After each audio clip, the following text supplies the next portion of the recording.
I got to keep all this in the video because my interviews go so long, I can't save them. I can't save the edits on the phone. I bet. That's why you got to do the podcast. Man, for real. What's good, y'all? It's your boy Jay Brock. It's Clapitup, LA. Hey.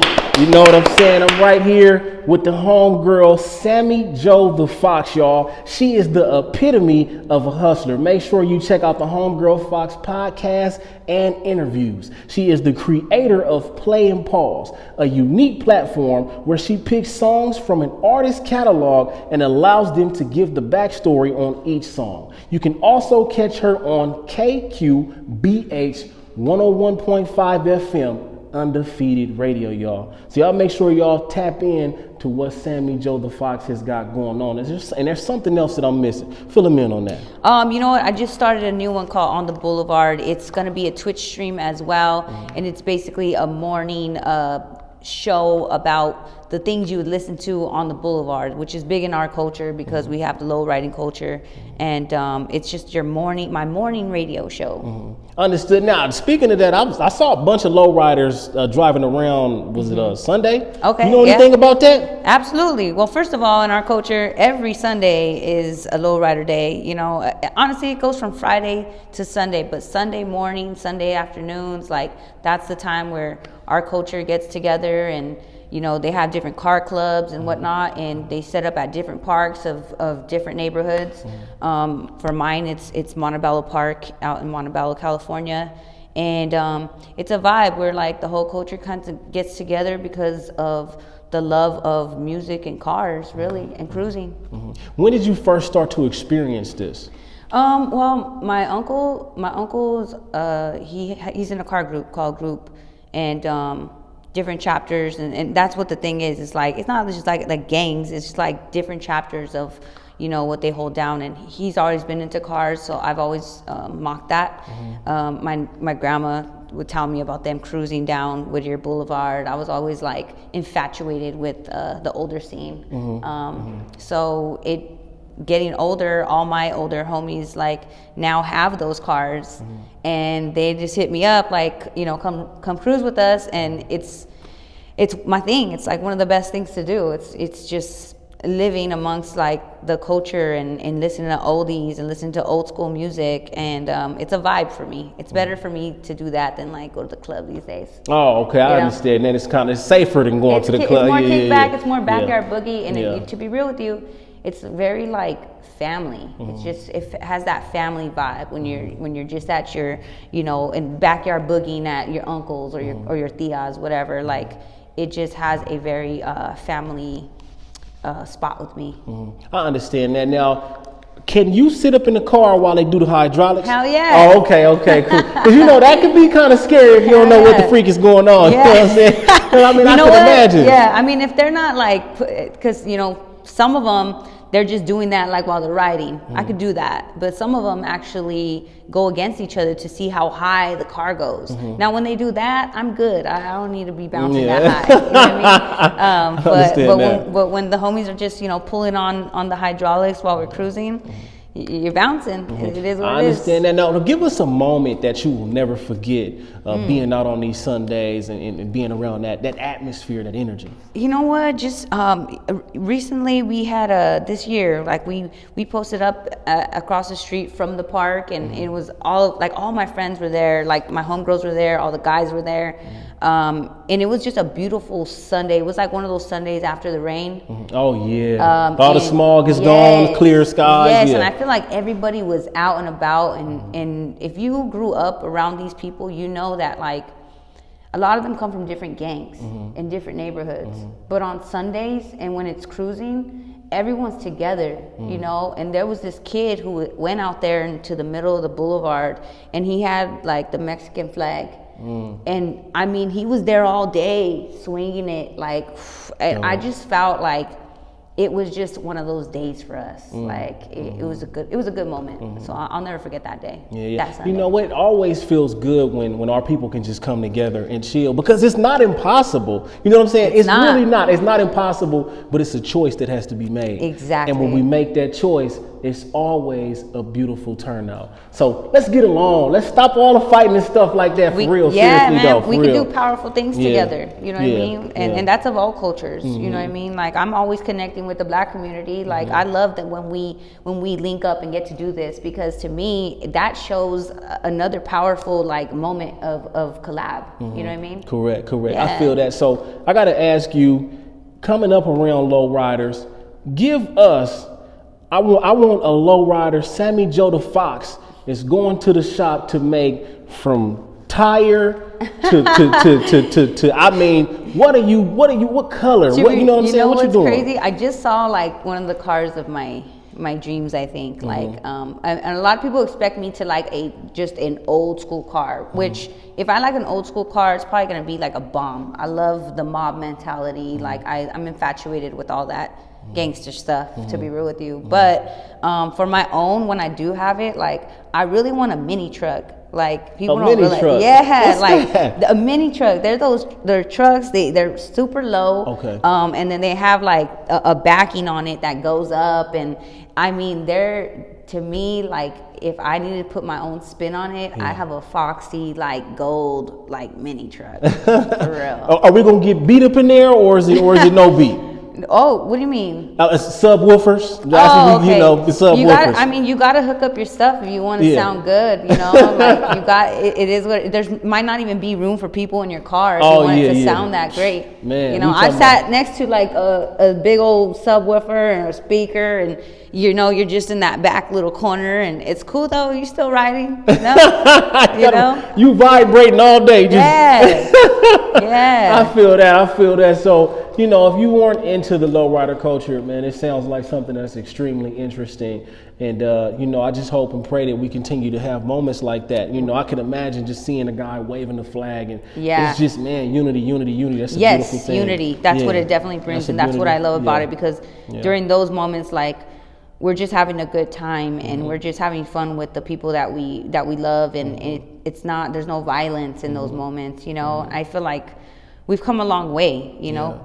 I know, like, I grew up in the 90s, and I know, like, for sure that scene probably was never this safe as it is right now. Yeah, it was way rowdy back then. Way more rowdy. So, like, you know, a lot of people come up and they try to act like, you know, and they dress a certain way, and I'm like, it ain't like that no more. But I see what you're doing, you know. Yeah, some people gonna do what they do. It's cool. You gotta keep it alive. You know, keep that culture alive, keep the style alive, and show, like, let it like progress to the younger ones too, and let them know that this is where they came from. Yeah, so I don't have a problem with that. And you know, you got those people who are speaking out on, you know what, this ain't cool, just go the other way. Oh, you know? yeah. And that's deeply appreciated, because you know, you get that from somebody who lived that life and understand, like, it really ain't nothing coming from this. For sure. You know, so we need that, and shoot, we clap it up for all y'all out there that's doing that, that's pushing that word. And I think there's, you know, now with seeing the outside of what used to be bad, you know, there's so many good that has come from it. Like, I have a lot of friends who do photography for it, and they're skilled. I mean, this isn't just taking pictures of cars, like, it's capturing like real moments of art, you know, and a lot of us appreciate that, like, to have an eye, you know what I mean? And I have homies too, like with graffiti back in the day, it was looked upon as this like such a bad thing. Right. But I have friends who are, you know, they're artists, and now they're putting their stuff on clothes, and now they're putting their stuff on shoes, and like it's catching an eye, and it's getting to like the mainstream, you know, Nike's pulling it, and like stuff like that. That's like one of the best things to see our culture progress in that way, that those things that were bad are actually just art, you know? And that's crazy, because a lot of things are kind of becoming that, you know, like, for example, back in the day, parents would say, oh, well, you can't play video games. People are becoming millionaires playing video games now. You know what I'm saying? How the times have changed is crazy. It is, but it's a good thing. I think it's a good thing, because people can grow from places they never thought they could, right? Definitely, that is the truth. Now we got to jump into this game. All right. The name Fox. there was a singer and a glamour model named Samantha Fox. Now, because Samantha Joe the Fox had a foxy attitude coming up, this became her name. So were you able to understand and become a fan of Samantha Fox? You know what? Yeah, like not like a crazy fan or anything, but just enough to like embrace what my mom had like as a visual to call me the Fox. You know, Samantha, first of all, I'm named after 2 white ladies, which is a trip, you know, but Samantha Fox being one of them. Sammy Joe is from Heather Locklear in the show Dynasty. Okay. Which, she plays this character. Her nickname was Sammy Joe. The Fox, my mom saying it to me as a kid. My older sister would say it. And it caught on because I didn't really like my last name. Like I was like, well, my last name's Herrera, and I didn't feel I didn't feel related to it because my dad wasn't around. Yes. So being called Samantha Fox or, you know, any of that stuff, I just kind of picked it up to be like, you know what, one day I'm gonna change my last name to Fox. And after that, it was an alter ego turned into me, actually. It just turned into me. Like I became that. I embraced that whole name. And Samantha Fox, you know, seeing her as being older, I'm like, she made songs like called Naughty Girl, and you know what I mean? I'm like, okay, well that is part of like little alter ego of that side. Like I'm one person when I'm Samantha Fox, and I'm one person when I'm Sammy Joe the Fox. I mean, well, you know, we all got an alter ego, like they say, Beyonce's and Sasha Fierce, and or that's something like literally that. where when she came out with Sasha Fierce. That's when I started to use the Fox part as this character. Okay. Like, gotcha, you know what? When I'm in like my sexiest and when I'm in that mode, I almost can't be stopped. Like it's too clever, it's too quick. That's right. And that's a Fox. Yeah. So she said, I embodied it, yeah. So I was like, you know what? She's Sasha Fierce. Like, I turned into Samantha Fox. That's real. That's you right. know? That's right. Yeah. Now I have to ask you. My biological father wasn't in my life as well. Okay. So what type of effects do you feel not being able to? Did you ever develop a relationship with your biological father? Yes, I have now. In fact, I just put out an episode called Daddy Issues, and I would I mean, man, kids with no fathers and fathers, like that's an episode that I would hate to go be unseen. It actually it helped a lot of people. I mean, I got messages from men expressing their gratitude towards just having that perspective from the daddy issue side. People don't realize like how traumatic that really is. Yeah, like when you survived it, you're like, okay, like you're fine, you made it. Right. But there's things that trickle as you're growing up that you start to see later. You know, I didn't pick the right men to date. You know, I didn't have like this, you know, when I see my homegirls with fathers, I see that they picked men like their fathers. Yeah, for sure. They picked men who are going to do and go above and beyond like their fathers have for them. That's right. And they don't settle for less. Now, there's us. When it comes to dating, I feel like I have definitely picked the wrong ones. I almost feel like I was even at desperate moments, like just feeling like, well, you know, there was no standard. So how do you pick these things out? Right. So you almost just accept love from whoever. That's right. And which is a bad choice. You know what I mean? I also went through a lot of things growing up that you'll hear in my podcast because I'm pretty much open about it. But like, you know, I've gone through rape. I've gone through certain things like that. And I feel like that is also a big part of it because there was no like warning, you know what I mean? There was no warnings for me. Like, I feel like fathers warn their little girls, like they warn them like not to do this, be careful with this man, you know what I mean? And I feel like had I grown up with my dad and he would have put that into my head, certain things probably wouldn't have happened to me that did, you know? And I don't blame him for that, but I do think that's a big part of what shows you, you know, when you're older, like what to do, what not to do. I totally agree with that because I feel like, you know, as a man, you look for a woman that has your mother's characteristics. Sure. You know, if your mother did certain things, you kind of look for that in a woman and vice versa. So I definitely understand what you mean by, just not being guided in the right direction as far as that male figure in your ear, because we know, you know what I'm saying, because we are men ourselves, so we know exactly, what to look out for. And I think that's why a lot of men have a fear of having a daughter. I'm not saying all men, but a lot of men have that fear of having a daughter, because it's like, well, I was a dog at one point in time. Yeah. So I don't want nobody dogging my daughter. Like, you know what I'm saying? I almost feel like it is, it's a little bit of karma too. Yeah, for sure. For you to have a daughter. Yeah. For you to have a daughter, because it's like, shit gets real. Yeah. It's like, that's a woman, and she's, how they say, like, men, like, it won't matter. Like, a woman can't beat up a man, or, well, they have these things that they say, like, that even progresses it more. And I think that's where the fear comes from, because they're just like, shit, I can't protect her from another me out there. Right. You know what I mean? Right. But you can. You can, though. You can mold your kids into understanding that shit's out there. Right. So when that thing is missing, and my mom worked a lot. So like, it's not like my mom was always in my ear telling me, be careful with this and be careful with that. It would be great to have that team effort, like that would have really, I feel like I got molded into something great already, but that probably could have made me greater. well, I believe that everybody has to go through their situations, and, unfortunately it can be worse than others, but everybody has to go through their situations in order to be who they need to be in this world. That's right. And that ultimately leads you to be as tough as you need to be. Yes, sir. And without it, you can't learn those lessons. For sure. So in high school, you began to throw these parties. First of all, beforehand, right? Let's talk about the mom's love for radio personalities. What was it like getting in the car with mom? What is she listening to every day? Bumping it. Yeah. My mom was always bumping it. My mom did not even let us listen to like rock music. Really? I love. She refused. She said, nah. She was like, no, we put it back. We only listened to like 92.3 The Beat and Power 106. And it had to be hip hop or R&B with my mom.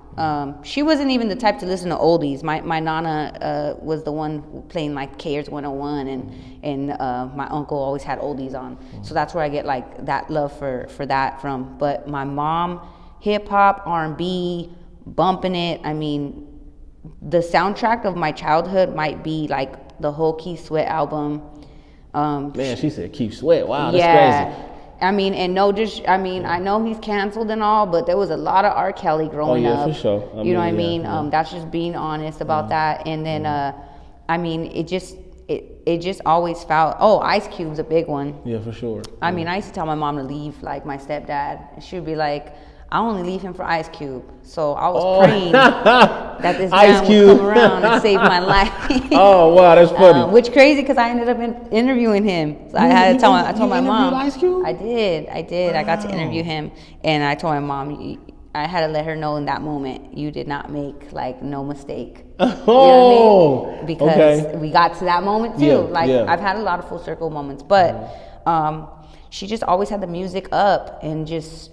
We tuned everything out. We heard our news from the radio. It's always Big Boy on the radio, Baker Boys, Richard Humpty Vision. Like, those were the days like of radio to me. Because it was way before all of this iTunes and everything. We don't even need the radio anymore. You know what I'm saying? Yeah. Sort of, kind of, but. I remember, listening to the radio back in those days. The one song they used to play every day was Lawrence Hill, "Killing Me Softly." Oh my God, yes! And that song was that on song played 24/7. every day. Jeez. And man, I'll never forget those mornings. Now, when did you realize that being on the radio and being a radio personality was something that you wanted to do? And who was that person that you would say was like the influence that you For found? sure, it was Big Boy. Okay. But I was at the Montebello Parade when I was a kid. And first of all, my mom being such a radio like person, I saw how much she enjoyed and had us enjoy the radio. You know what I mean? The radio personalities. So we were at a parade, and I saw in Power 106 had this big bus, and it was Big Boy, and it was the Baker Boys, and it was other people there too. I can't really remember exactly, but this is the truth. I saw finally like the personality that I was always listening to. Yeah. And I mean, they were fat. No, your big boy was big back then. He sure was. Yeah, they were yeah. big. You Yeah. know, this is back then. They were big people, and I had a super like moment where I was like, I want to do that because it doesn't matter what you look like. And a lot of people be like, dang, that's so insecure, or that's this or that. But like, I did grow up super insecure. Like, I love food. I'm a big foodie. My weight, you know, it goes up and down, especially because now we do social media. I'm like, oh, great. Like, I have to. Too. I battle with yeah, that. I got to look, you know, a certain way at times. And, you know, I fall apart sometimes and I pick myself up. But seeing that it didn't matter what they looked like really pulled me in, because I always thought, I think I'm a good personality. I don't think I'm like the best looking girl, or I don't think I'm like the skinniest, or the, you know, I don't think I'm the most attractive, but I know for a fact that I have this personality. That's right. And that made me want to do it. And it was just always an idea in my mind that that's why I wanted to do it. But then, you know, whatever, high school hit, and I resulted what I was thinking for that into partying, because I knew so many people of all types. I'm not closed-minded. I like everybody, you know, like the rockers, the punkers, the emo kids, the jocks, the band members. Like, I just always had a love for whoever. And I started throwing parties and putting them all in the same room. And I realized, one, I could make money. For sure. Two, I realized I'm really good at getting people together. That's right. And having a good time. So I used it. I used the hell out of it, and I loved it. It was more than just the money. I mean, I liked collecting money, but at the same time, I just loved that feeling of bringing people together to have a good time with music. That's right. You know what I mean? So that became my thing in high school. And then I started grabbing more people to throw these parties with me, and you know, they loved it. And I started realizing, I'm like, oh, if you have all the girls there, everyone shows yeah, for up. sure. Men know? are gonna come for sure. Yeah, so I was like just a little mini promoter, like growing up, and that's how I've always networked. So I took that little childhood situation and into the next chapter, which is when I started actually being a promoter, like for the clubs. That's right. Now, before we get further into this, we got to talk about insecurities. Okay? Yeah, for sure. Because there's one thing I can say about myself. I've been insecure throughout my entire life, but I decided one day that I'm gonna work on this. And today, I'm not as insecure as I was yesterday or last year. So, when we talk about insecurities, what do you feel that being insecure may have held you back from when you think about your childhood? Because like when we look at Big Boy, we can say when Big Boy was 400 or 500 pounds, it didn't bother him. Not at all. You know what I'm saying? And there's some people that they have that confidence within themselves. I don't care how I look. I feel good. I'm happy. Whatever you say does not bother me. Yeah. What was that you were actually insecure about, and how did you learn to get over it? You know what? I think it was a body situation. I went to high school with like my surrounding friends were cheerleaders, and thin, pretty, you know, had stuff, like, you know, they weren't poor. And I felt like, you know, when we would go to places, like, I think I'm always the one who like maybe is the hype person, or would everyone's cool with me, but I was never like the most attractive one. You know what I mean? I was always either cute or like that's just the homegirl type of situation. And I don't think it really brought me down, but I think in the back of my mind, I was like, well, I'm not as good. Well, I'm not as good looking, and I'm not as like skinny, and I'm not as, you know, it really resulted down to like girl insecurities, where you just don't think you're good enough. And it's not that I don't think I let it hold me back when I was younger, but I think later on when I started seeing the radio girls, you know, certain radio girls, I was like, you know, they're starting to get the boobs, and everyone's buying boobs when I got out of high school. Everyone bought boobs right there. It was crazy, wasn't it? Oh my God. And I was like, after, I started doing this stuff, and too, I started to tell myself, like, body image, like maybe I need to do that. Like, maybe I do need that, and that would help. me getting into those rooms, you know. But I'm glad I didn't, you know. I'm glad I didn't need that. But I think body image probably was the one big insecurity that I felt like was holding me back, you know, because I felt like there was a lot of attractive girls that weren't very talented that were getting the jobs I wanted.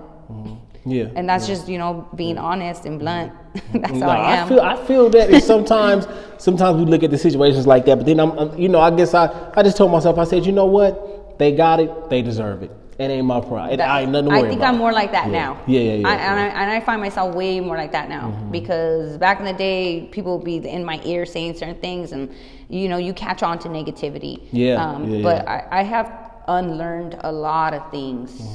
It's maturity. It's maturity. But now, too, when people bring it up to me, you know, about my peers, and they did this and they got to do that, and I'm like, that's good. Like, that's good for them. Like, that's what God wanted them to do. That's right. Yeah, exactly. I cannot stop that. Exactly. You know, but before, I think I went through a period of taking things too personal, and that's where you really got to separate like your life in the actions that you put out, is because those actions that I used to put out back in the day of negativity, spiraled down. Back, huh? They would catch on fire. I didn't realize how powerful I was, you know.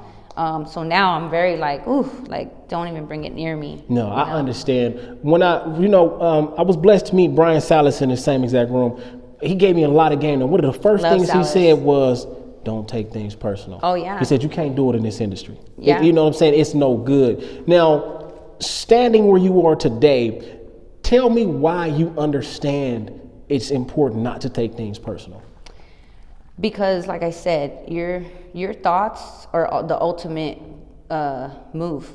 Your thoughts are the ultimate move. So, like, when you take things that personal, you put yourself, you dig yourself in a hole. Yeah, for real. No one put you in that hole but you. Not one person said, not one person said, hey, they did this and this is why you are here. You put it in your own mind that somebody did this and you ain't shit, and you're gonna put yourself there. Right, exactly. When you don't have to. Yeah. Like, you really don't have to. Now I see that as like, I'm wasting my own time. That's a setback. And energy. Yeah, it's a setback. For sure. I don't want to be a part of it. Yeah. I will not, you know, and that's what you have to do. You literally have to be strong you're going to have your moments. You're a human being. For sure. Exactly. You know what are. I mean? It's a battle. It's an everyday battle. But to me also, like, you know, some people will have like revengeful moments or petty moments. Like, success is mine. Sometimes I just need to go do something for me in order to make myself feel better. Like, I've jumped on a stage to do comedy because I didn't get hired at K-Day. How did that go? How did that go? Hey, no one booed. Oh, okay. Well, that's good. You know what I mean? Yeah. But it was one of those things that me not being hired to do one of the smallest jobs in a radio station that I was already doing mad interviews and everything, that made me take it personal, because I was like, you didn't hire me because maybe I was good. And I felt that. That's how I felt. So I took it so personal that I dug myself in a hole. I slept like a lot after that. Like 2 months, I just was very, very depressed. And I had always told myself I could do comedy. I had always told myself I could go on a stage and do this. Like, you basically get your pain, put it on blast, and people laugh at it. Right. I do that all the time. So I'm like, I could do this. And it was one of those things where I was like, you know what? I'm going to do it for myself, because I know that not one person at that radio station can do what the fuck I just did. That's right. And that was for me. That was for me. I had to dig myself out of that place that I took it personal and overcome something else to get myself at a different level. And you know, so even though I did have my take it personal moments, I think some of them did help me and elevate me. You know, some bad vulnerability will really take you to great places. Well, you used those personal moments to your advantage. That's not something that we hear a lot. You know, you taking it personal. Yeah. It's you out for revenge. You Yeah. use it for your advantage. Now, one of the things I can say is, you know, in this life, in order to find what you really want to do, you got to try different things. Oh, so yeah. you stepping onto that stepping onto that stage that night, doing your comedy. You know, what was the completion? How did you feel after you did that? I felt great. I felt greater than, you know why? Because when I went to that station, all I was trying to do is what is it called? The street teaming. Yeah. Which is not the biggest deal in the world, but you go out, you're a part of this radio station, and that's usually where like most people start. And I wanted to start there. The person that didn't hire me, he told me I would never be a radio personality. And you would never forget that moment in your life. Nope, Never I will forget not, it. because I had to unlearn a lot of things growing up. Like I didn't think I was gonna do anything. Like I didn't think I was gonna live long. Like I was ready to go before I got that opportunity with like Tat and them. But like I never thought anything highly of myself. So when I started to learn what like motivation was and what like consistency was and like where you could put your ideas and your hard work, when I started to learn that stuff that I did not know existed, this man told me this negative thing, and oh my God, he put a cloud over me, and I hated it. I was like, I'm not gonna let. So, and what it is, but I was like, I'm not gonna let this white man tell me shit. Like, are you kidding? Like, even though this really, really hurt, like, I have to prove it to myself and myself only. So going on that stage was me saying, I'm a personality, whether you like it or not. For real. And guess what? You don't have to hire me. No one has to hire me. I'm just gonna go on this stage and do it like a crazy person because I know I can. Like, it was for me. Yeah. That's right. And the thing is, you live to prove him wrong anyway. We're going to jump into that. And, you know, we definitely going to jump into that. I don't remember his name. Now, the summer of 2020, you practicing turntablism. You said you would end up losing a special someone, and you were working at a Laundry Wings for 4 years. You would lose your job there that year. Yeah, And that was a rough year. Yeah, and you said someone who you consider angel would not let you give up. Now, in the midst of your turmoils, you know what I'm saying? I know it's the whole personal battle thing. What are some of the things that kept you going for what you wanted to be, other than just shutting down like you could have and anybody else could have? You know what? It was finally having a plan. Like I didn't think I was gonna last this long. Like if I could have gone out any day, it would have been like when I was probably like from 19 to like 22. I just was like, I'm good. Like if it happened today, I'd be fine. But after that happened, I feel like I was already like down with the shadows, and I feel like I had already hit my like really darkest place. So when you're at the bottom, there's only one place to go. That's it. You know? And that was my moment where I was like, all right, well, we've already hit the bottom. It seems as though God still wants me here. You know what I mean? Yeah. And honestly, God kept putting stuff like in my face. Anytime I wanted to give up, I would pray on it, and He would show up with something crazy. It was always something like, it was always something, and it's still happening. That's why, like I told you, you know, prior to us doing this, like I said, I've had so many full circle moments. I think when I ask on my faith and I say, hey, you know, I don't know what to do, I can't handle this, he's so crazy. He just like throws it at me. Like when I got on Power 106, I was literally driving to work telling myself, like, you need to make a choice because this is too hard to do both. Like maybe you're not that good. Maybe you're tripping. And I also had it in my head because I was watching like the Kobe Muse and stuff. I was like, dang, but if I didn't do it, I would rather be gone. Like I would rather be dead than to not follow my stuff still. You got to be that desperate for what you want. It's crazy. I know I bring up death a lot and people will probably trip out, but I mean, that's just my real thoughts. And I went to work that day, and when I got out, I was like, okay, you know, we got through another work day. And when I got out, Jay Cruz is hitting me up to come try out. Like, if that's not what I just asked and what I said, you know? So, like, these things have been happening to me. So even if I wanted to quit, You couldn't. I probably couldn't. Yeah, you couldn't. God does Yeah. stuff to like literally. He puts it in my face. Like I grew up with no tools, and he kept putting tools on me, and all those moments I'm like, God just wants me to be a badass, you know. right, You gotta sometimes you gotta suffer a lot to be a badass. So when I started to change my mentality to that, I think that's when I really started to conquer everything I wanted. You know what, but this is very similar to anybody else who's successful in this life. Just the constant confirmation, the constant opportunities, it just continues to come to you. And that's how you know you're in the right place. You know what I'm saying? So you would start your limitless lifestyle brand in 2012. Well, these are my homies, actually. Okay. My homies, they run the Limitless Lifestyle shop out in Montebello. I would tell anyone to go check it out. It's amazing what they've been able to do. And I connected with them through friends. And I mean, I don't like wearing certain brands if it doesn't match my fly, if it doesn't match me personal. We went through a phase, I think maybe around that time where like everyone was starting a clothing brand, right? And they were just throwing anything on a shirt just like, you know, self-made. You know what I mean? And it's like, okay, like self-made, I get that. But you know, what does that mean to you? Because I think that's too easy. That's too easy.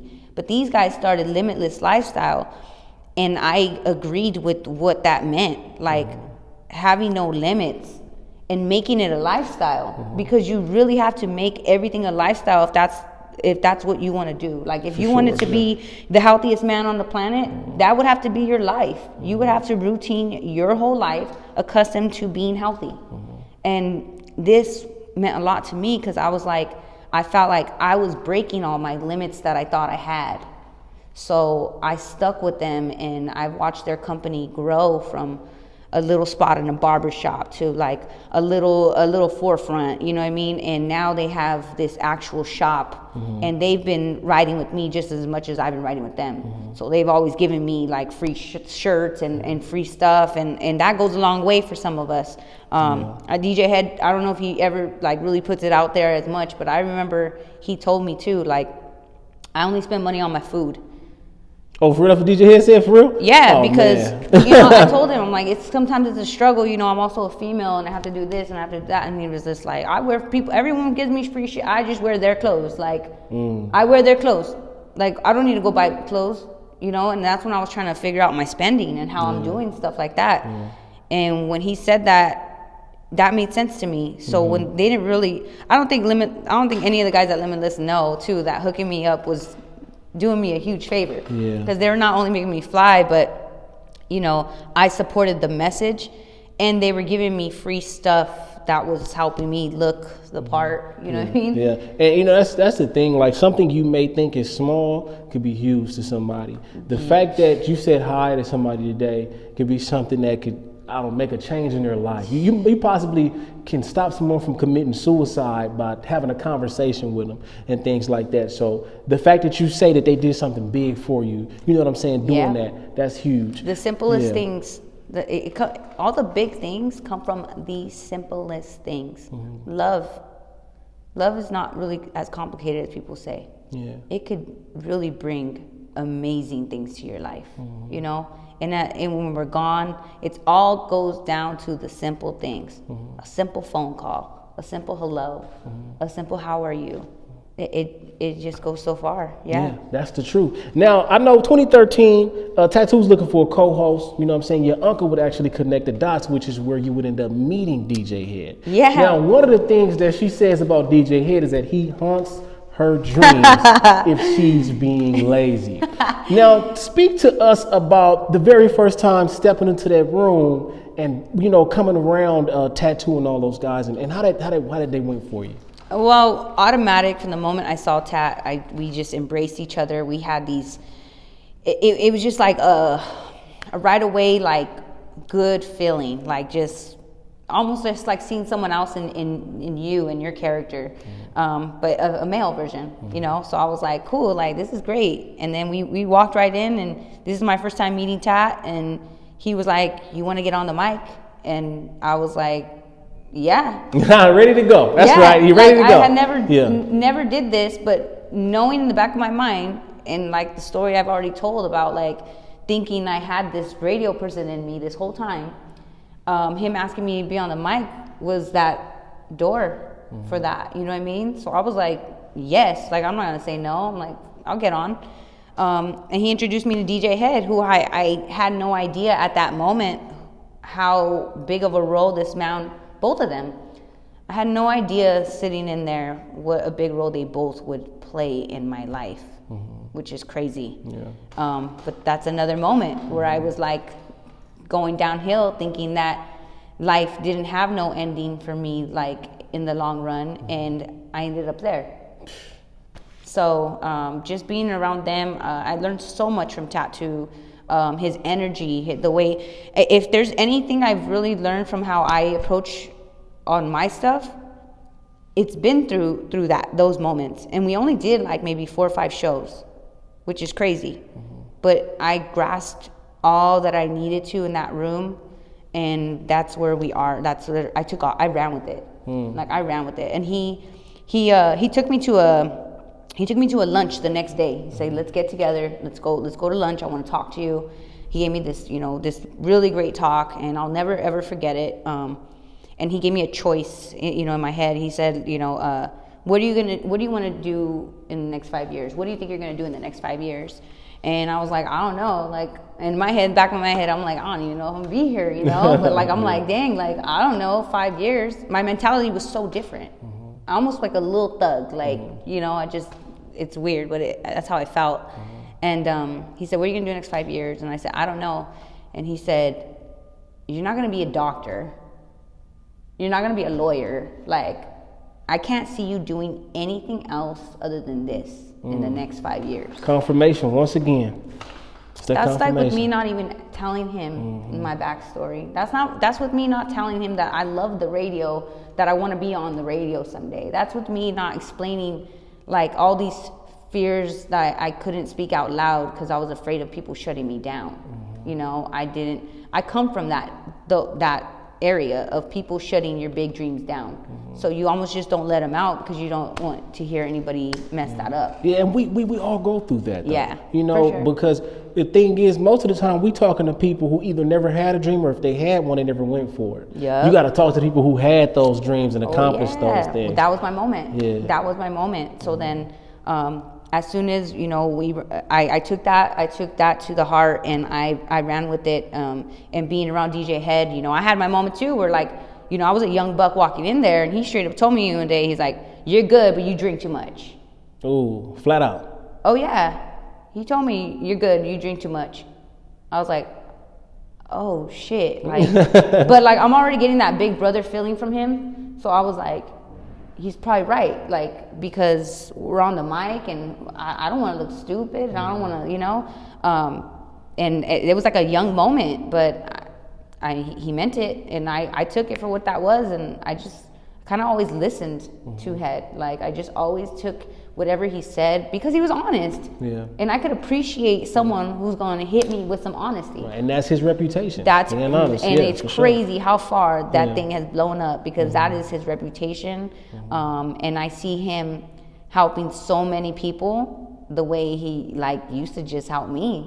It's amazing. First hand. To see it. Yeah. Now, one of the first interviews you would actually become a part of was with DJ Pooh. DJ Pooh. How was that situation for you? It was dope. It was just like, whoa. Like, and shout out to the West Coast legend. Yes, definitely. I mean, shoot, don't sleep on DJ Pooh. He does so much for the culture. And I actually recently got to see him Now, I guess obviously he don't remember me. That was years ago. But I was happy, just like another moment to have that I was like, yeah, I got to be in that interview. And that's because Tattoo, who did, Power, he did K-Day, he did, Latino and all that.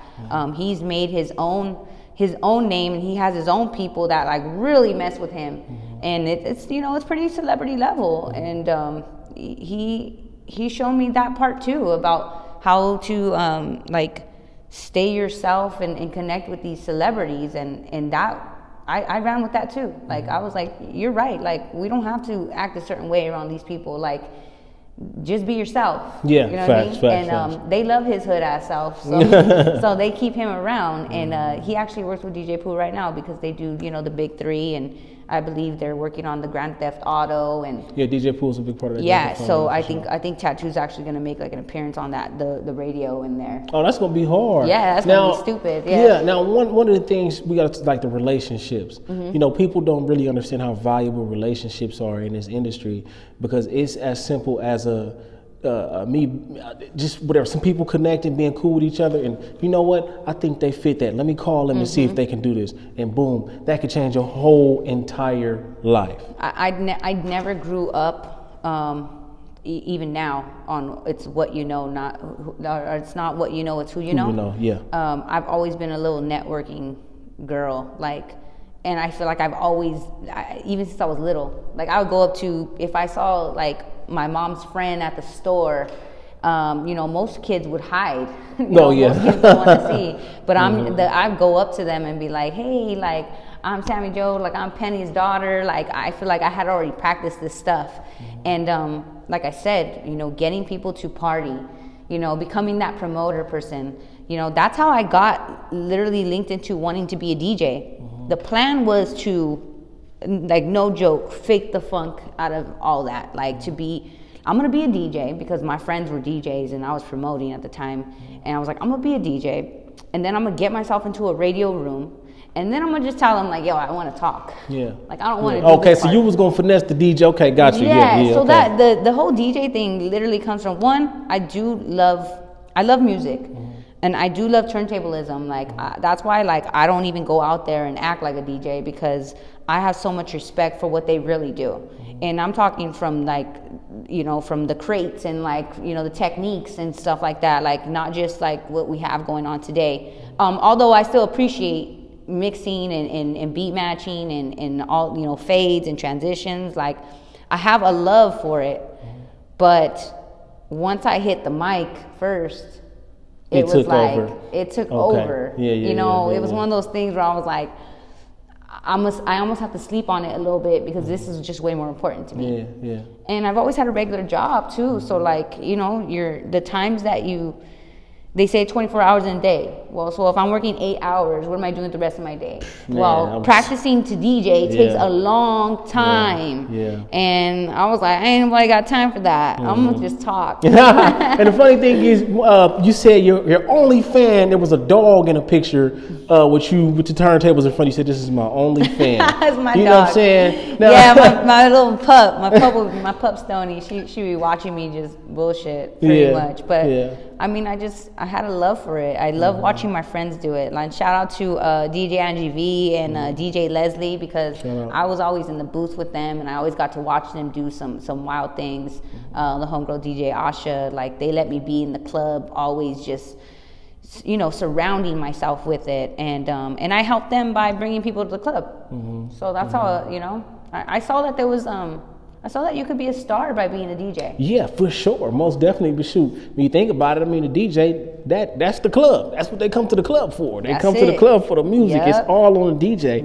Now, I got to ask you now, when you say DJ haunts your dreams, I mean, give us an example of DJ Head haunting a dream when you know that you're not on your stuff. Yeah, so when DJ Head was haunting my dreams at the time, that's because I was working my full-time job. Okay. And I was trying to make time for a relationship. I was trying to make time to chase. I was actually on Bureau TV already. Okay. Doing my own thing now. Yeah. Way later, I got my own show after that, and I did that for 5 years.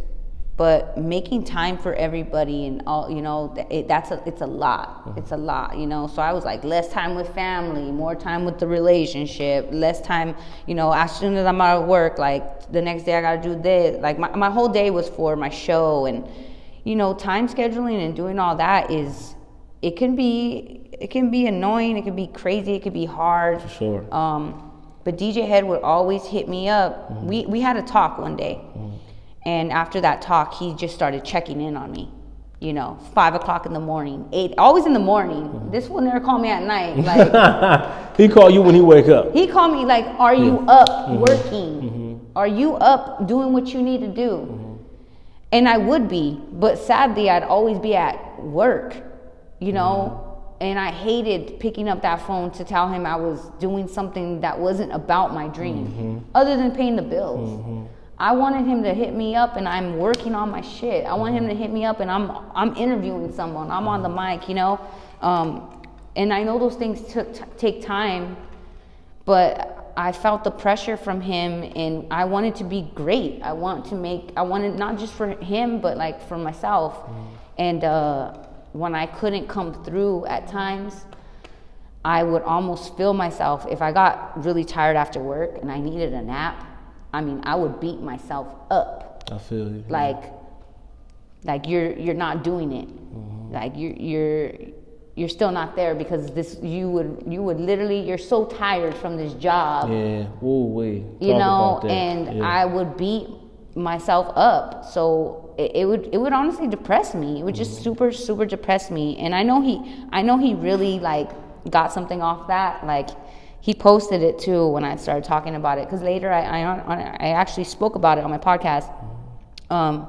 It was good for me though. Yeah. It's good to have those type of people in your life. It was good for me. It was look at, like I said, I didn't grow up with no father. So like what would have made the difference? Like that's tough love. Like that's tough love. And even though at times it was almost like maybe bringing me down more because I couldn't keep up with his greatness, I still found a way to strive for it. So in the long run, it was everything that I needed. But during those moments, it's tough. It's tough to like not be at any level, and then you're working all day and that job makes you so tired. I used to work at Trader Joe's, you know, so that's a market job. And you're doing a lot of lifting and like your back is crazy and you're cutting yourself. Man, talk about that, John. You know what I mean? It was a physical and then mental too, because I worked in Pasadena, which was like a culture shock for me, because I went from like this ghetto little girl to like talking like white people, you know? And I had to just, I always had to like, I can't do half-ass anything. So if I'm at my job, I mean, I'm Mexican too, so I work hard as fuck. You know what I mean? So your girl's not just going in there and acting the part. Like, no, your girl's like in there busting her ass, and because I don't like to leave a bad job behind. That's right. And it would take a lot out of me, but I couldn't keep up with what he was doing. So he was like, I just, you know, I wear the clothes that people give me, and I just shower at the gym, and you know. But I'm I'm like, man, like, I can't just shower at the gym, head. Like, I also gotta buy makeup, you know. So there was all these other little excuses that I hated to give him because I knew he just wanted me to be great, and I felt like if I wasn't following his print, then I was on the path to not being great. And that, you know, that's crazy. Now that hurt me a little bit. Dropping these papers, but it's cool. Now, speaking on this, okay, because when you have a calling, there's this feeling that you get that you cannot ignore, no matter what the hell is going on. So I relate to you talking about how you going to work, right? But at the end of the day, you still thinking like, I got to put time into this, got to put time into that. And there's this feeling that you just can't stop ignoring. Like before I started doing this, there was like it was a feeling that woke me up in the morning. Like, come on, you got to get to it. And I'm like, I'm scared, but you got to get to it. And I just kept having situations at work that was like, you either do what you feel like you should do, or you deal with this for the rest of your life. Yeah. And I couldn't do that. Dang. I didn't even have nobody in my ear. It was just like God, and, you know, it's crazy. Oh yeah. That's where your self-made comes from, right? Like, one thing that really helped me was going to the gym. Going to the gym, I used to just like, and people hate running on treadmills, but that shit will have you stuck. Oh man, it gets you in the zone. Yeah, that shit will have you stuck, and it does things to your brain, and it puts you in this trance. And I used to pretend I was running to my goal. You know, like most people will run, they don't have, you know, this is why Head talks about having the address, because it's like, where are you going? Why are we so lost? Yeah. When we know where we want to go. So I used to use the gym as like a big self-motivating situation, because I would pretend I was running there. I would pretend I was running to those jobs. I would pretend I was running there, and having that like it was almost like you're constantly building up your confidence by doing that. Yeah, for and sure. I can't even front that the gym definitely have put me into a place where I could get up in the morning, or I could feel like it's on today. I'm gonna run laps around people. You know what I mean? Like it really. I think I don't bring it up enough, but I do think that the gym probably helped me really like execute a lot of those things. When you look good, you feel good. For sure. When you know, and when you look good and you feel good, you can do anything. Yeah, that's a fact. You know what I mean? Most people, like when I'm depressed, it's because I don't feel good. Not about looking good, but I'm just saying, like, it's because I don't feel good. You know? But when I feel great, let's go. Yeah, exactly. Like, we could do anything. And now I'm learning something else where I'm like, now when I don't feel good, I'm learning how I could still do great. It's like levels to all of it. You know what I mean? Like, you're not always going to be straight in the head. Yeah. You Well, know? and especially here, like, you know, you're going to have the days where you have the lack of motivation. Today, I'm just not motivated. Yet still, you got to execute. Especially in this industry, you dealing with real life, but you got to get into this industry, do what you do, and execute. And don't nobody care about what's going on outside. You got to execute. So, you know, that's something major. And especially, I feel like working out, I know it helps me a whole lot mentally, you know, because it's like, naturally it does something to the mind. For sure. It's releasing the pheromones and these different, you know, it releases stress. Like they say, when you're feeling depressed, you shouldn't eat a lot, you should work out because you will feel a lot better. So for real, let's get that a try. Yeah, now, for sure. Yeah. I think now, it works. Now, in 2015 at a Dodger game, you will meet Big Boy. Oh, yeah. Now, man. what was it like walking up, seeing Big Boy, getting to say hi? Were you nervous as hell? You know what I'm saying? How was that? Hell yeah. I was already like 2-3 Hennessy's in. I don't even know. Ooh, she said she was 2-3 I was like 2-3 Hennessy's because it was a birthday gift. Okay. And I mean, we sat like real low and everything. I actually met Tom in the store the same day. And I was just like, I turned like my head and like, Big Boy sat right behind me. Wow. At the Dodger game. That's crazy. Sat right behind you. Right. You could not say nothing. Him and his family right there. Like, right. I was like, so I'm 2-3 Hennessy's in and I see him and I put my drink down and I just like, ooh, I don't know. Like, is this? No way. Yeah. Like, this is the man. Yeah. This is the man that like put this idea in my head. You know what I mean? This is the man that I grew up on. This is the man that like I've always wanted to meet. This is the man who told, like, I mean, shit, if I could have a narrator of my life, I mean, if I could pick Big Boy's voice, that would be the most epic thing ever, you know? And I'm not the only one who feels this way. I know there's a bunch of us out there who feel that way. But when he was sitting behind me, I also saw that shit as like God talking to me. Because out of all the places, you know, like I've been around so many people. I had already been at certain clubs. I had been at places he was at, like that close. During a time where I'm trying to like really do my stuff and I was moving, it was everything. I was super nervous, but I had to talk to him, and I just wanted to acknowledge him, and I don't want to do too much. I just, you know, say hello, let him know he's my hero, and I had to capture that moment, and it was all good. He was cool. He was cool. He got on the mic a little bit. And I was like, wow, like, and I told him this won't be the last. Like, that's right. You know, that's right. Yeah. Which is, you know, another full circle moment is when DJ Head posted about that talk that we just had about him haunting my dreams.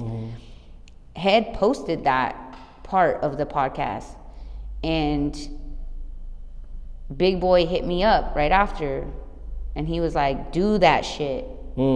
You know, because I'm talking about how like I want to do radio, but I'm not there, but I'm trying, whatever. And he wrote to me directly and said, "Do that shit." I literally looked at my phone and threw it. Like, I didn't even want to open it.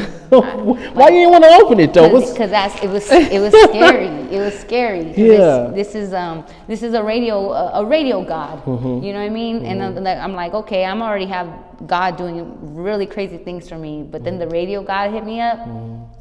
And I'm like, whoa, during this time I was not good. Yeah. But that that just, both of them back to back, from Head posting that, you know, because when Head posts something to me, that's like a stamp. Yeah. That's a stamp. He's very particular, and he's not going to post everything. Just anything, for sure. No. He fucks with you, he don't, and he's gonna be real about it. So him doing that already was just, it was already enough. I was like, dang, that's my brother. Like, I can't believe he did that, and I appreciate it. Then here comes Big Boy, and I'm like, wait, was this the podcast interview you just did with DJ Head? No. All confident to say, because she just did one. I'm about to say, Big Boy just said something to you? No. I was in my, I had already had this podcast. Like, the Tits and Tacos? No, this one was from the Homegirl Fox podcast. Okay. And I had opened up about, you know, just coming this far. Yeah. And I had said, you know, I used to get these things about DJ Head because that's my brother and I don't want to let him down. But he, you know, someone sent it to him and he got that part and he posted it saying like, it you know, it really took Head to another place too, for me to be that vulnerable and say that stuff. And after that, you know, Big Boy saw it, I guess, and then Big Boy hit me up. But Big Boy told me, like, I've been watching you. Yeah. Like, ain't that something though? When some people you really like looking up to, they watching you, it's like, dude, what? So well, check this out. Then we started doing, me and a friend of mine, you know, we lost touch or whatever, but we used to do IG Live during this pandemic. And, you know, we would play music all night. And one day, here comes Big Boy. Big Boy would be jumping on our lives and talking to the people in the chat and telling us, like, he didn't even want to leave us alone. Like, you know what I mean? He was so into that. He posted us doing all that. And that brought me so much joy. I wouldn't care if I was on the radio or not. Those moments of him, like, they already mean the most. Man. So guess what? This last concert I did was for Bobby D. And I ran into Big Boy. And I got to just say what's up to him on some like regular shit. Just like, we know each other type. We know each other. You know, I was like, oh, I wanted to get an interview with him, but like I didn't see him like anywhere else after that. But it's one of those things now at my, like, I feel that connection is already there. He knows who I am. You know what I mean? He knows what I do. It might not be for what they need, but they know I exist. And that already means... That means a lot. Everything. Yeah, you put in a lot of work and you deserve to have that acknowledgement. Now we got to go back to this quote where she says, I know I'm always doing something different. Always got different hustles. I mean, talking about trying to accomplish your dreams without having a car to get there. You know what I'm saying? You got to be desperate about this stuff. I didn't have a car till I was 26. Ooh, you was busting it the whole time? Ooh, God. That's right. Check this out. Even when I got my car, the man was like, how are you even getting around? I literally looked at him in his face and was like, God. That's right. There is no other way to put it. Like, I'm telling you, like, 26-year-old, like, I faced it all, man. Like, being in bad places at bad times, you know, not having a car to get me out of those places, having to get to different jobs, having to, oh my God, it was just the most all the time, man. You know? And so that's why too, like right after high school, a lot of people are like, well, why didn't you do this? Like, I didn't have it like that. So like, I couldn't go be a street teamer right after high school. You know what I mean? Like, I didn't have a car. And then I couldn't even barely make money to do that because I have family situations and I was more about that.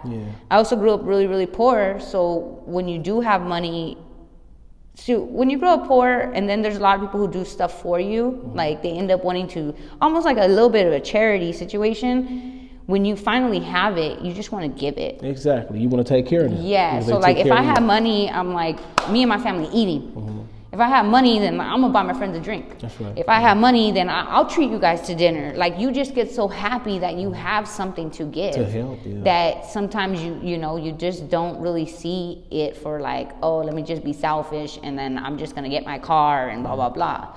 Like, along with not wanting to suffer, I would spend my money on trying to be happy. You know, so although I felt like things were still hard and we were suffering, when I did have money, it would go to things that made me happy.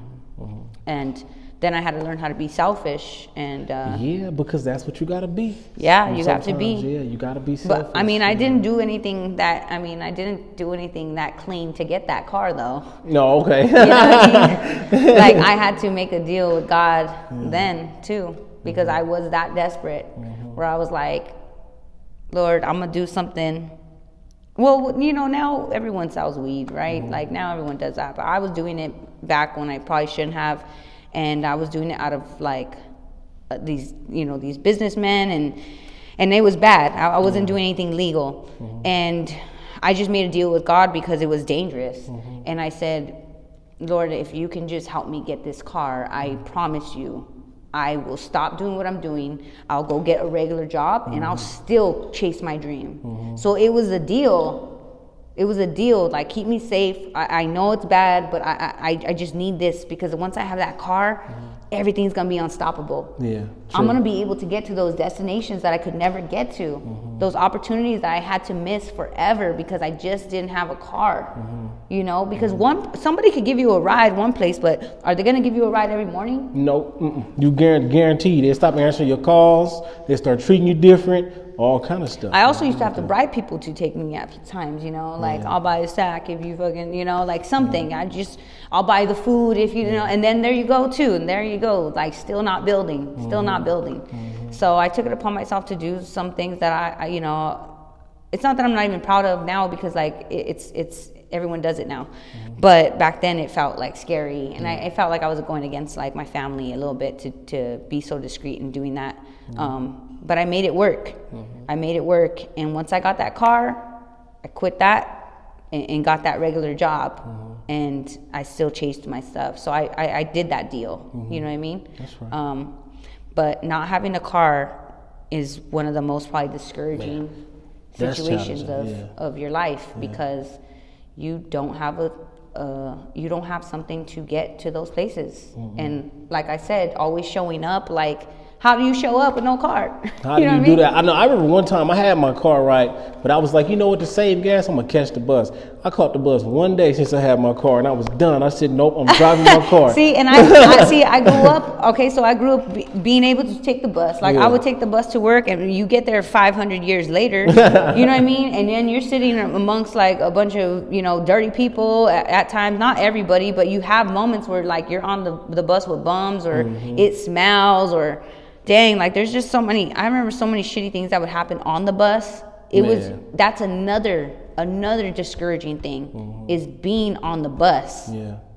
You don't feel I don't feel good about that at all. I used to hate it. Like, and it was motivation that I just really wanted to get out of that bus. I needed my own.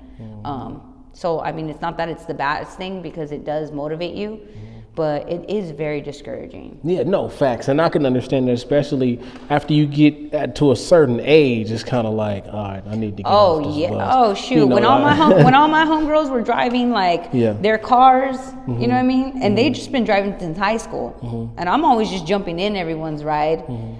Yeah, hey, we're all going to meet up for dinner, and we're all going to do this, and we're all going to do that. And it's like, can someone pick me up? Yeah, or I gotta catch the bus and be I'm late. I'm fucking 25 years old. Like, but you know what? What matters at the end of the day is you made it out. You know what I'm saying? Oh yeah, you absolutely. got that car and you did your thing. I did. Now, to speak further about the full circle moment with Big Boy, you talked about how you got that call, and you said one of the things you said was, I received no love until I got on Power 106. Yeah, man. And you were able to go live and able to be a part of the interview with JD and Nipsy Hustle. Yes. So when you there, from meeting Big Boy at the Dodger game to actually being in the studio, where where he gets down every day, and being able to interview, rest in peace to Nipsey Hustle and the late great JD. How was that moment for you? It was God. It was everything. It was everything. First of all, JD, like, a big fan already. I was already a fan. Like, my mom's always a big fan of JD. Someone who we all believe gets super slept on out here. But Jermaine Dupri is a legend. And he took me in like, it was like nothing. Like, this man, he was so cool. Like, and it was automatic for me and JD. But that was legendary to me because we grew up on his music, you know what I mean? And that's from him producing and him being on it. And like, you know, I grew up on those tracks in high school and whatnot. So to me, that was already like, whoa, you know, a whoa moment. Yeah. Nipsey Hustle. Now I've met Nipsey like years before this, before he was big and whatnot, at a hookah lounge. He was just, you know, trying to get those spots just to perform at places.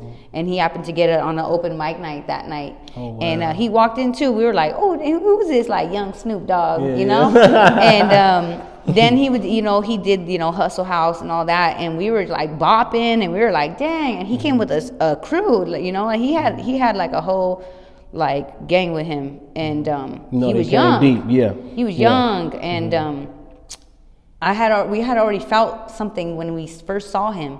So another full circle moment, I get to interview this guy, you know what I mean? That he's this big guy now, like he's this legend, and he was working on Victory Lap, you know? So I was anticipating right after that interview, and I got to tell him too, like, this is crazy because, you know, I seen you when we weren't, you know, doing anything much, but you were trying, and this is a full circle moment, and I was like, I can't wait to see you again, because he was going to do Once Upon a Time in the LBC. It sucks that year that was like the year, like right before that he had gone. Man, crazy. And I was like, anytime I've told anybody I'll see you again, I have seen them again. And I didn't get to have that moment with him again. You know what I mean? To like restamp that. But it didn't need to be restamped because, you know, God has it the way he has it. And that moment of our first one, like that when, you know, that thing is viral. Like so many people take so many messages from that interview. And that's what, you know, and Jay Cruz, he throws it at me all the time because he can't really post it now because he works for another radio station. But that was another thing that I ended up seeing as like God showing me just how powerful I can be. You know, that he put Nipsey in that chair and that he put me on that chair that day. Man. I only did 2 interviews there. Man. I only did 2 interviews there. So for one of them to be Nipsey Hustle is, to me, is another form of confirmation that I'm in the right places and that I'm doing big things. You know what I mean? Like that established a lot for me because I felt like, what if that didn't happen? You know, like that's one of the biggest parts of me being of what I do right now. Right. Everyone goes back to that interview. Yeah, that interview is something that'll, people will be playing that for the rest of our lives for sure. And just happened to be a part of it. Like beautiful. It was beautiful. It was God. I'm telling you. It was just another confirmation. And I think the reason why it was is because, you know, I didn't make it. You know, they hired someone else. And I still had that to leave off of. Yeah, you had that moment. I had that moment. You know what I mean? It don't matter who they hired, because whoever they hired didn't have that moment. You know what I mean? He said, like, I got it. It's mine. No, it was for me. Yeah. It was for me. That's right. It was for my moment. It was for me to. It was him putting me. I made my dream come true. I'm not on the radio. But I said I wanted to be on Power 106. I got on Power 106. I said I wanted to be on Power 106 in the morning. I got on Power 106 morning show. You know what I mean? Like I interviewed a legend, and that's okay. You know what I mean? Like I'm okay there. Like I stopped holding on to that stuff. That's right. And that goes to show you, no matter what people say or somebody tell you that you can't make it, that don't mean nothing. That's their opinion. Nobody have more control than God's will, and never forget that. You know what I'm saying? That's real. I've been told I wouldn't make it. The things that I'm doing today, the people I've came across today, I was told that I couldn't get there. And I'm not where I want to be yet, but I can see that I'm taking the stairs and I'm going higher and higher. And I really like sitting with you is crazy. I was just